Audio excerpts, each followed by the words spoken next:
Hi everybody, this is Shannon from No Shelf Control. Thanks for joining me on the channel tonight. It is Tuesday, so it is time to talk about the top 8 books that are releasing this week that I'm excited to tell you about. So we have 8 today and 8 tomorrow, a total of 16 books releasing on May the 23rd, and I am delighted to have the opportunity to talk to you about them. So let's get started. The first one on this week's list is called Someone Else's Bucket List, and it's by Amy T. Matthews. It is, of course, publishing May 23rd by Kensington Books, and it's 352 pages. Here's the synopsis. A binge-worthy, bittersweet, sisterly P.S. I love you for the digital age. Someone Else's Bucket List follows shy Jodie Boyd after the untimely death of her outgoing, hugely successful Instagram influencer sister Bree, and Bree's last wish, that Jodie complete her bucket list. Instructed by a series of videos left by Bree, Jodie takes on the terrifying challenge as the world watches. The venture will not only change Jodie's life, but save the family and possibly others from staggering medical debt. Perfect for fans of Josie Silver and Rebecca Searle. My dying wish is for you to finish my bucket list. I refuse to die without knowing this list will be completed. And I refuse to die without knowing my family will be okay. Jodie Boyd is a shy and anxious 20-something, completely unsure what to do with her life. Her older sister Bree is an adventurous, globe-trotting, hugely successful Instagram influencer with more than 1 million followers. She's the most alive person Jodie knows, until Bree's unfathomable, untimely death from leukemia. The Boyds are devastated, not to mention overwhelmed with medical debt, but Bree thought of everything. And soon, Jodie is shocked by a new post on her sister's Instagram feed. The first of many Bree recorded in secret. The post foretells a jaw-dropping challenge for Jodie to complete Bree's very public bucket list. From fly over Antarctica to perform a walk-on cameo in a Broadway musical. If Jodie does it and keeps all of Bree's followers, a corporate sponsor will pay off the staggering medical debt. If she gains followers, the Boyds won't be the only ones to benefit. It's crazy, it's terrifying, it's impossible, immoral even, to refuse. So despite the whole world watching, Jodie plunges in, never imagining that in death, her sister will teach her how to live, and that the last item on the list, fall in love, just might prove to be the easiest. So this just sounded like a lot of fun to me. It's sad, in that this woman is losing her sister. But the bucket list sounds like a really interesting idea. The idea that it's going to pay off through Instagram followers and pay off her family's medical debt. But also that she gets to try all of this stuff because her sister asked her to before she died. So I think it's going to be an adventure, and I think I'm excited about seeing how it goes. The next one on my list is called Lost Son, an American family trapped inside the FBI's secret wars. And this is by Brett Forrest. And it says, a gripping story, stranger than fiction, impeccably told. And that is a quote from Tim Weiner, best-selling author of Legacy of Ashes. So this one is published by Little Brown and Company, and it's 400 pages. It is a little bit outside of my comfort zone, but let's read the synopsis and I'll tell you more about it. A young American lost in Russia, an FBI cover-up, a mystery leading from Washington to the heart of the Kremlin's war in Ukraine. When Billy Riley vanished, his parents embarked on a desperate search for answers. Was their son's disappearance connected to his mysterious work for the FBI, or was it a personal quest gone wrong? Only when Wall Street Journal reporter Brett Forrest embarks on his own investigation does a picture of the FBI's exploitation of U.S. citizens through a secretive intelligence program, a young man's lust for adventure within the world's conflicts, and the cost of a rising clash between Moscow and Washington become clear. September 11th roused Billy Riley's curiosity for religions, war, and the world and its people beyond his small town near Detroit. Online, Billy taught himself Arabic and Russian. His passions led him into jihadi internet forums, attracting the interest of the FBI. An amateur drawn into professional intelligence, Billy became a confidential human source, one of thousands of civilians who assist FBI agents with investigative work, often at great hazard and with little recourse. When Russia stirred rebellion in Ukraine, Billy set out to make his mark. In Russia, Billy's communications dropped. His parents, frantic, asked the FBI for help, but struggled to find answers. Grasping for clues, the Riley family turned to Brett Forrest. Commencing a quest of his own, Forrest applied years' worth of research, along with decades of extensive experience in Russia, illuminating the inner workings of the national security machine that enmeshed Billy and his family, picking up the lost son's trail. A masterwork of reporting, composed like a thriller, blending political maneuvering and international espionage, Lost Son illustrates one man's coming of age amid new global dangers. So yeah, this is like a thriller, except it's real. So that is the part that really caught my attention. The fact that I don't read a lot of thrillers, I don't read a lot of nonfiction, but having been a political science major at Notre Dame, I'm really interested in this kind of story. I once interviewed with the CIA. I didn't get any farther than the very first interview on the telephone. I answered some questions incredibly stupidly, and that was the end of that conversation. But this whole idea of getting involved with the FBI because of your activities online and then going missing and your family looking for you, that fascinates me. So I am really interested to read what Brett Forrest put together about what happened to Billy Riley. So I hope maybe that will intrigue you as well. The third one on my list today is called Social Engagement by Avery Carpenter Forey. Now you may remember that I talked about this when I received it as an ARC from Goodreads giveaways, but it has a brand new cover and I was excited about the book, so I wanted to include it on the week that it actually releases. This one is called Social Engagement again, and it's by Avery Carpenter Forey. And the blurb says, like a candy-colored wedding favor with a daringly dark center. And that quote is from Megan Abbott. This one is published by Mariner, and it's 336 pages. A bitingly sharp and darkly humorous debut novel exploring millennial wedding culture, class, and relationships, all filtered through the ever-present lens of social media. In an opulent honeymoon suite in Watch Hill, Rhode Island's most desirable wedding venue, 29-year-old Callie Holt is spending her wedding night lying in a bathtub, shoveling down a pizza.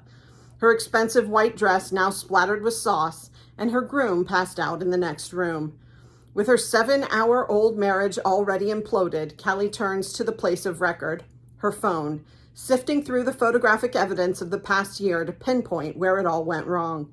Could it have started when Callie moved in with her best friend, Virginia Murphy, in the swanky Upper East Side pied-à-terre for which Virginia's parents footed the bill?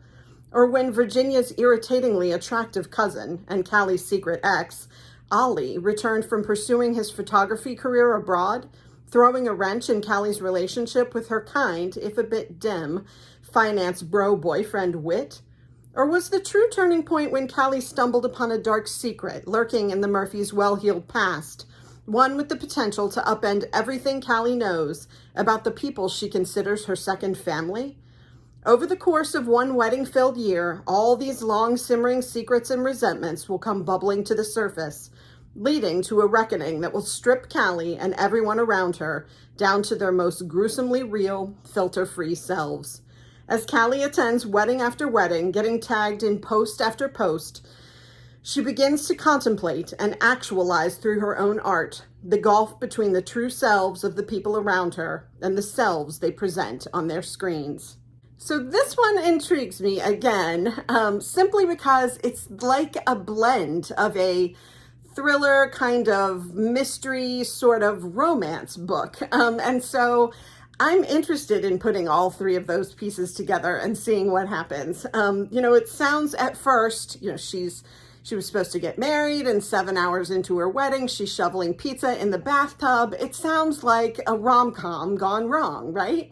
Well, then you start to talk about the secrets in the family that she's been living with and the strange relationships with people that have come into her life, and digging up, the past and what happened there. So it turns into a bit of a mystery and a bit of a, whodunit thriller kind of thing as well. So I'm really curious about this one, and I thought that it would be an interesting one to talk about and see, just because it's a bit of a hybrid, and I think that's curious. So let's see what number 4 on my list is. Number 4 is Sing Her Down by Ivy Pacoda.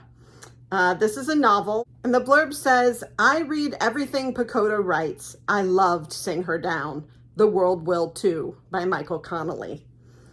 So, and it has this very interesting cover. I can't tell if this is supposed to be sunshine or some sort of explosion behind palm trees, but I'm sure that we will find out, and it's really interesting. Ivy Pacoda is also the author of These Women, which you may have heard of. This one is published by MCD, and it's 288 pages. Here's the synopsis. No Country for Old Men meets Killing Eve in this gritty feminist Western thriller from the award-winning author of These Women. Florence, Florida Baum is not the hapless innocent she claims to be when she arrives at the Arizona women's prison, or so her ex-cellmate, Dios Mary Sandoval, keeps insinuating. Dios knows that the truth about Florida's crimes, understands the truth that Florence hides even from herself, that she wasn't a victim of circumstance, an unlucky bystander misled by a bad man. Dios knows that darkness lives in women too, despite the world's refusal to see it, and she is determined to open Florida's eyes and unleash her true self. When an unexpected reprieve gives both women their freedom, Dios's fixation on Florida turns into a dangerous obsession, and a deadly cat and mouse chase ensues from Arizona to the desolate streets of Los Angeles. With blistering, incisive prose, the award-winning author Ivy Pacoda delivers a razor-sharp Western. Gripping and immersive, Sing Her Down is a spellbinding thriller setting two indelible women on a path to certain destruction and an epic, stunning showdown. So I hope that this is not quite as gruesome and stark as No Country for Old Men. I read that book on my stepson's recommendation.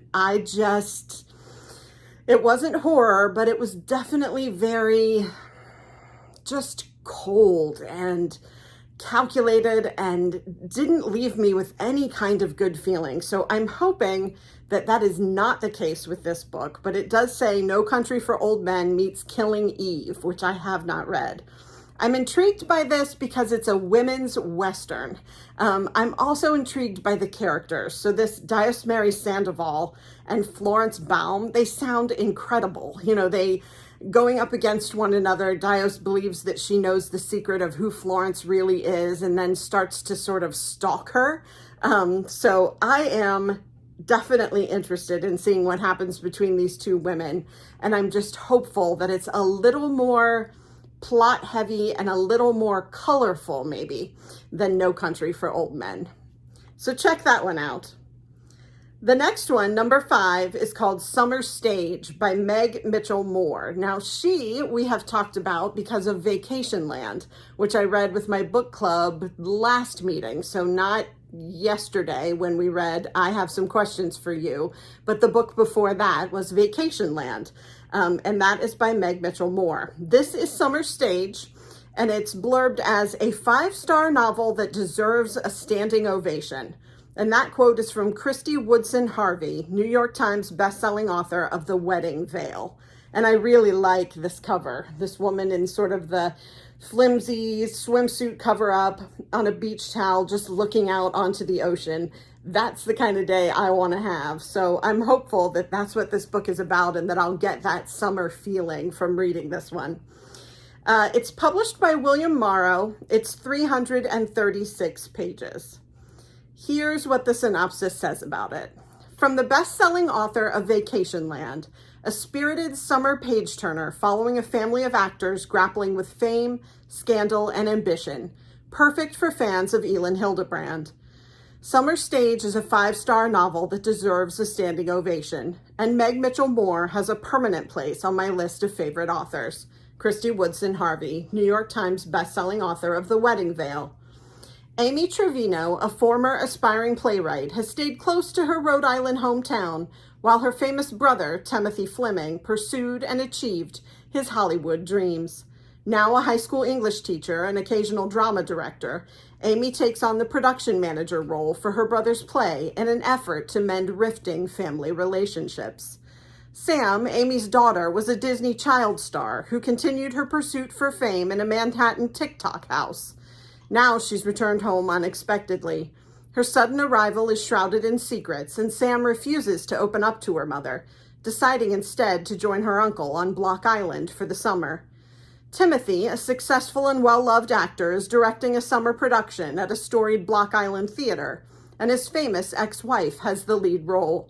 As they work together to ensure the production is a success, Amy, Sam, and Timothy are forced to grapple with their desires for recognition and fortune, stand up for what they believe art and fame actually mean, and discover what they really want out of life.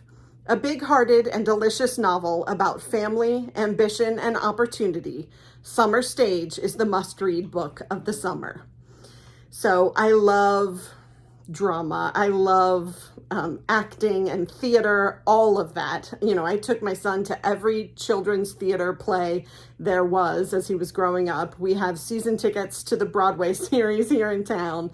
I go and see whatever I can in New York whenever I get the opportunity. And so the idea that this is based around a theater production and a family saga really got my attention. So also that her daughter was a Disney child star who continued her pursuit for fame in a Manhattan TikTok house. What is a Manhattan TikTok house? Am I supposed to know that? Like, is this the real world on TikTok? I don't have any idea what that sentence even means, but I'm terribly intrigued. So we will see what Sam, Timothy, and Amy get up to together in this theater production that is being led by his ex-wife. It just sounds like there's going to be a lot going on here.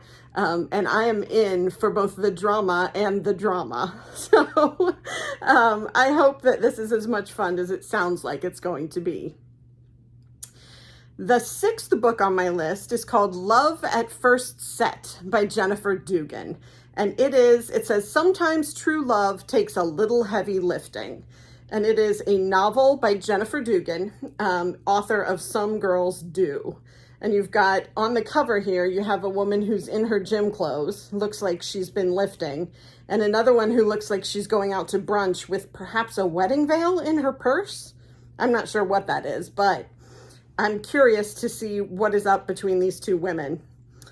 This one is published by Avon Books, so probably a little lighter, a little bit more of a romance or a rom-com, 304 pages. The irresistible adult debut from beloved YA author Jennifer Dugan is a queer rom-com for fans of Delilah Green Doesn't Care and Written in the Stars, in which a woman gives a drunken bathroom pep talk to a hot stranger, only to find out it's the bride-to-be she is convinced to leave her fiancé the night before the wedding. The gym is Lizzie's life. It's her passion, her job, and the only place that's ever felt like home. Unfortunately, her bosses consider her a glorified check-in girl at best, and the gym punching bag at worst. When their son, Lizzie's best friend James, begs her to be his +1 at his perfect sister Kara's wedding, things go wrong immediately, culminating in Lizzie giving a drunken pep talk to a hot stranger in the women's bathroom. Except that stranger is actually the bride-to-be, and Lizzie has accidentally convinced her to ditch her groom. Now, newly directionless, Kara is on a quest to find herself, and Lizzie, desperate to make sure her bosses never find out her role in this disaster, gets strong-armed by James into entertaining her. Kara doesn't have to know it's a setup. It'll just be a quick fling before she sobers up and goes back to her real life. After all, how could someone like Kara fall for someone like Lizzie with no career and no future? But the more Lizzie gets to know Kara, the more she likes her, and the more is on the line if any of her rapidly multiplying secrets get out. Because now it's not just Lizzie's job and entire future on the line, but also the girl of her dreams. So a queer rom-com with a little bit of a twist here where she has accidentally talked the woman who is apparently straight because she was getting married to a groom, and she's talked her out of that, is now going to have a fling with her and try to keep everything on the down low. So I imagine this being messy and funny, but also a bit heartfelt. And I, love a good rom-com now and then. So I hope that this, meets those criteria. Number 7 on my list is You Can't Screw This Up by Adam Bornstein. He is a New York Times bestselling author, and those of you who have been watching me this week will know why I am laughing. It says, you can't screw this up. Why eating takeout, enjoying dessert, and taking the stress out of dieting leads to weight loss that lasts. The foreword of this book is by Arnold Schwarzenegger. What if the healthiest diet included the foods that were enjoyable and respectful of our stressful, overbooked lives? You couldn't screw it up. Here's a can't-miss plan that will build unbreakable habits by incorporating mindset changes, easy restaurant options, and more from the perfect person to blaze a better path. The diet industry is great at making you follow more diets, not making you leave dieting behind. You don't need another restrictive, unrealistic plan. You need tools that help you enjoy what you eat, including takeout, and be healthier at the same time. Adam Bornstein is a best-selling author and has consulted health icons including Arnold Schwarzenegger, LeBron James, Cindy Crawford, and Lindsey Vonn. He's one of the most trusted voices in health because of his ability to get results without gimmicks, supplements, or suffering. In this easy-to-follow book, Bornstein shows how upgrading your health and losing weight for good requires you to turn your back on the typical dieting culture by following successful habits and frameworks not typically seen in nutrition and fitness. Once you learn a better way to build healthy habits, you can leave behind the shame and guilt of most plans and make the healthy lifestyle changes you've been chasing. So yes, I've fallen into the grips of yet another dieting book, but this sounds really interesting, and I've heard really good things about it. So You Can't Screw This Up by Adam Bornstein. I don't think I told you that it is published by William Morrow and 352 pages.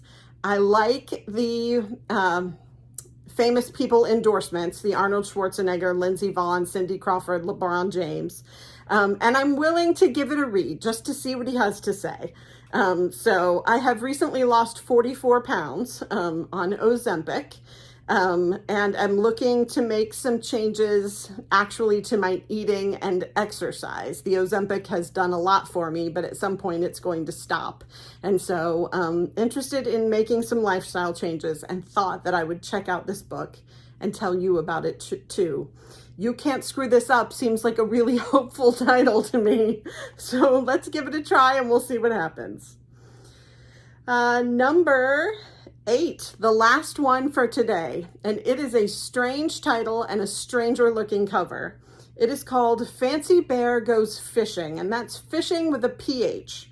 And this is by Scott Shapiro. It says Fancy Bear Goes Phishing, the dark history of the information age in 5 extraordinary hacks by Scott J. Shapiro. And it has this very dapper looking bear on the cover who doesn't look very happy and seems to be carrying medals and other objects. He seems like he's in the military, except for the tie and suit underneath. So I'm a little confused about his getup, but he is a very dapper looking bear, so we'll give him a chance. This one is published by Farrar, Straus, and Giroux, and it is 432 pages. Here's what got my attention. An entertaining account of the philosophy and technology of hacking and why we all need to understand it. It's a signal paradox of our times that we live in an information society but do not know how it works. And without understanding how our information is stored, used, and protected, we are vulnerable to having it exploited. In Fancy Bear Goes Phishing, Scott J. Shapiro draws on his popular Yale University class about hacking to expose the secrets of the digital age. With lucidity and wit, he establishes that cybercrime has less to do with defective programming than with the faulty wiring of our psyches and society. And because hacking is a human interest story, he tells the fascinating tales of perpetrators including Robert Morris Jr., the graduate student who accidentally crashed the internet in the 1980s, and the Bulgarian Dark Avenger, who invented the first mutating computer virus engine. We also meet a 16-year-old from South Boston who took control of Paris Hilton's cell phone, the Russian intelligence officers who sought to take control of a U.S. election, and others.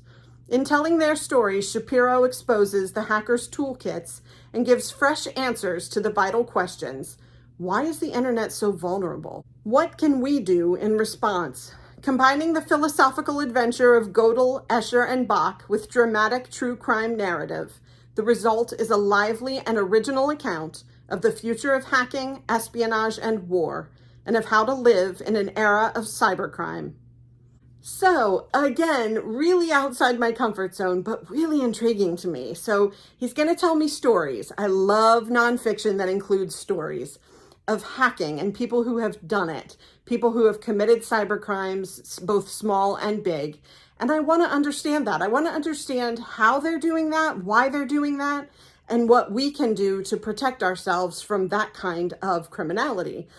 So I'm interested in giving this one a chance. I'm also interested because the title is so funky. And, Fancy Bear goes fishing. What does that mean? He's clearly got a creative bent on this. And I want to read the story of cybercrime that's told in a creative and compelling way. So I'm going to give this one a try, and maybe you can too. That is the last on my list of 8 books for May 23rd that are going to be published today.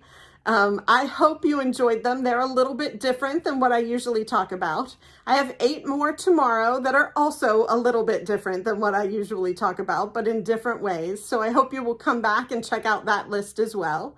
If you enjoy hearing what's new and hot every given Tuesday, please keep coming back, and also click like and subscribe so that I know that you're enjoying this and can continue to do this kind of work. I also have a wish list at the bottom of all of my video descriptions. And if you would like to gift me with a book, bookshop.org will send it directly to me. I get the opportunity to read it, review it, and give you a shout out and thank you on the channel. I hope that you're enjoying these videos. If you are, please keep coming back, and we will continue to talk all things bookish again soon. Thanks. Bye.